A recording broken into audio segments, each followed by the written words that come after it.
بص يا ست الكل، لو فاكرة إن سر الطاجن الحلو في اللحمة بس، يبقى النهاردة هتعرفي إن السر الحقيقي في التفاصيل الصغيرة اللي بتفرق في الطعم بشكل كبير. النهاردة هنعمل طاجن لحمة بالبصل والخضار على أصوله، بطعم شرقي أصيل وريحة تفتح النفس من أول ما يدخل الفرن. أول حاجة عندنا كيلو لحمة متقطعة مكعبات متوسطة، ودي أفضل حجم عشان تستوي كويس وتفضل محتفظة بعصارتها. وعندنا كمان حوالي كيلو بصل نقطعه شرايح متوسطة، ومش مهم يكون متساوي 100% لأن البصل هينزل مية ويتكرمل أثناء التسوية.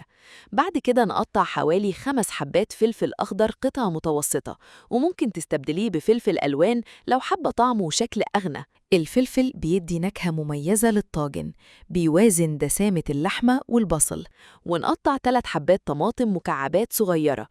أحماض الطماطم بتساعد على توازن النكهات وتقلل الإحساس بدسامة اللحمة.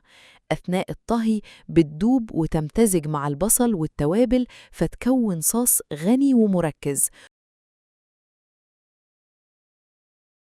دلوقتي نحط طاسة واسعة على النار ونضيف معلقة كبيرة سمنة مع معلقة زيت. التكة هنا إن السمنة بتدي طعم جميل جدا، والزيت بيمنعها من الاحتراق بسرعة. أول ما السمنة والزيت يسخنوا، ننزل بكيلو اللحمة ونشوحها على نار عالية شوية. مهم جدا منقلبش اللحمة باستمرار، نسيبها تاخد لون ذهبي خفيف من كل ناحية عشان تحتفظ بكل عصارتها. بعد ما اللحمة تاخد اللون المطلوب، ننزل مباشرة بالبصل الشرايح كله، ونقلب اللحمة والبصل مع بعض لمدة 10 ل 15 دقيقة تقريباً، مع التقليب من وقت للتاني.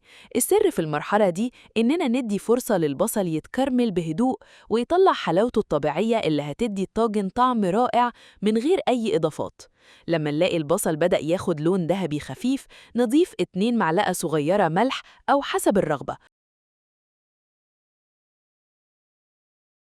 ونص معلقة صغيرة فلفل أسود، ومعلقة صغيرة كزبرة ناشفة، ومعلقة صغيرة بابريكا. نقلب التوابل كويس جدا مع اللحمة والبصل لحد ما كل المكونات تتغلف بالنكهات. بعدها ننزل ب5 فصوص توم شرايح، ومعاهم الطماطم المتقطعة مكعبات صغيرة. ونقلب الخليط كله لمدة دقيقتين أو 3 لحد ما الطماطم تبدأ تنزل عصارتها وتندمج مع باقي المكونات. في المرحلة دي نضيف معلقة أو معلقتين صغيرين من بهارات اللحمة، ومعاهم ربع معلقة صغيرة قرفة. القرفة هنا سر مهم جدا، بتدي نكهة شرقية جميلة، لكن لازم تكون بكمية بسيطة. نقلب المكونات مرة تانية كويس جدا. بعد كده نضيف الفلفل الأخضر المتقطع، ومعاه شوية بصل قوارمة صغير أو بصل شالوت لو متوفر، ولو مش موجود عادي جدا، الوصفة هتنجح من غيره. دلوقتي نكون مجهزين مية مغلية على جنب. نضيف المية المغلية لحد ما تغطي اللحمة والخضار بالكامل. مهم جدا تكون المياه مغلية مش باردة عشان نحافظ على حرارة التسوية. في نفس الوقت نحط الطاجن الفخار في الفرن يسخن معانا، ودي من أهم التكات اللي بتفرق جدا. نسيب اللحمة تغلي حوالي 10 دقايق، وبعدها نراجع الملح ونظبطه حسب الذوق. ثم نغطي الطاسة ونسيبها على نار هادية حوالي ربع ساعة إضافية عشان كل النكهات تمتزج مع بعضها. بعد ما الطاجن يسخن كويس جدا، نطلعه بحرص وننقل فيه خليط اللحمة والخضار بالكامل وهو لسه بيغلي. فايدة الطاجن الفخار إنه بيوزع الحرارة على الهادي وبشكل متساوي. الفخار بيسخن ببطء وبيوزع الحرارة بشكل متوازن، ده بيخلي الأكل يستوي من جوه على مهل. لو بتحبي الأكل الحامي، ممكن تضيفي كام قرن فلفل حامي صحيح على الوجه.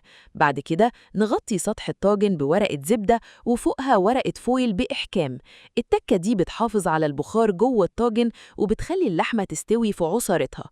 ندخل الطاجن فرن على حرارة متوسطة ونسيبه حوالي ساعة ونص كاملة.